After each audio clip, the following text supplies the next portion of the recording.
Shalom, shalom, peuple de Dieu, que Dieu vous bénisse, que la grâce de Dieu soit sur vos vies, au nom puissant de Jésus-Christ.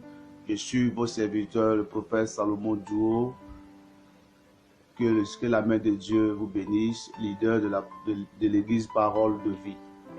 Ce soir, nous allons vous parler un peu d'un thème évocateur qui vous fera du bien toutes et qui en ce jour, que la main de Dieu soit sur vous et que Dieu vous bénisse et que Dieu vous sécurise. Vous savez, nous sommes dans une nouvelle année, l'an 2020.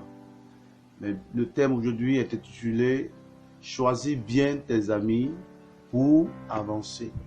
Tu sais, pour avancer, il faut mieux choisir ses amis afin de mieux avancer.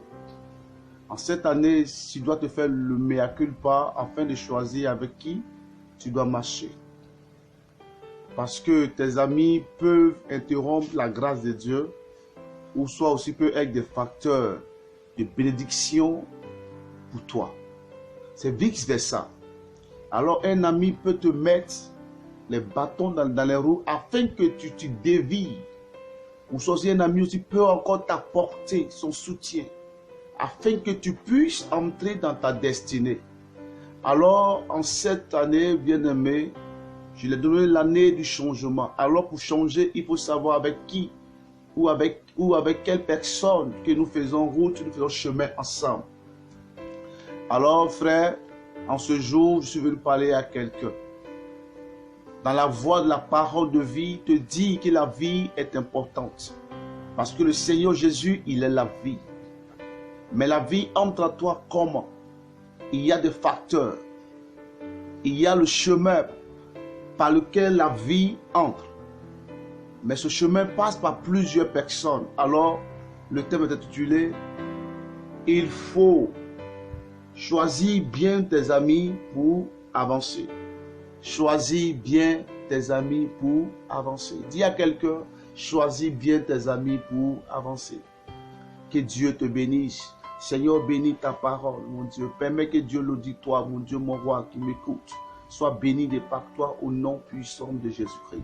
Et que Dieu, après ce message, Seigneur, qu'il y a des vies qui changent, qu'il y a des conversions véritables, mon Dieu, des personnes qui abandonnent, mon Dieu, mon roi, la vie de la déchéance et qui s'attachent à toi, mon Dieu, mon roi. Permets que, mon Dieu, la délivrance se fasse dans le nom puissant de Jésus-Christ.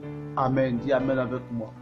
Bien-aimés, nous allons prendre nos Bibles dans le livre de 1 Samuel, chapitre 18, le verset 1er jusqu'au verset 1.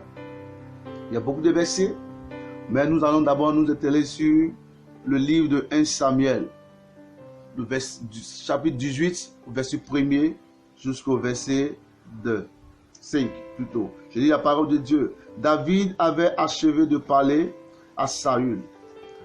Et dès lors, l'âme de Jonathan fut attachée à David.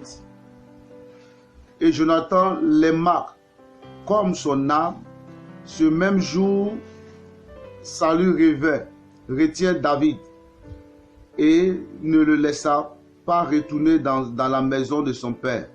Jonathan fit alliance avec David parce qu'il l'aimait comme son âme. Écoute-moi bien.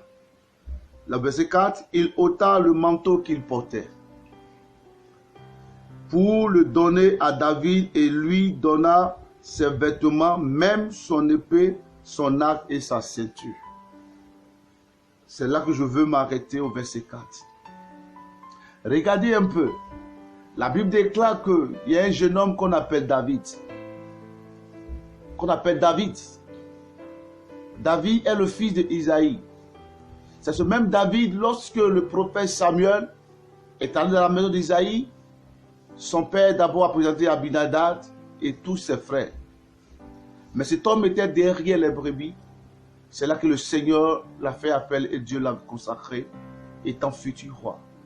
Mais malgré qu'il a déjà l'onction royale, il ne pouvait pas accéder au trône parce que Saül était encore vivant. Malgré que Dieu l'avait rejeté, Saül était encore vivant. Mais la Bible déclare, après que David ait vaincu Goliath, David n'a pas eu accès à la royauté. Mais David a eu accès au service dans la cour royale autour du roi qu'on appelle Saül. Mais Saül avait un fils qu'on appelle Jonathan. Jonathan était l'héritier direct du trône de son père qui était Saül. Mais la Bible déclare que lorsque David est entré en contact avec Jonathan, les choses ont changé. L'amour de Dieu est entré dans le cœur de Jonathan. Jonathan a commencé à voir David comme lui-même.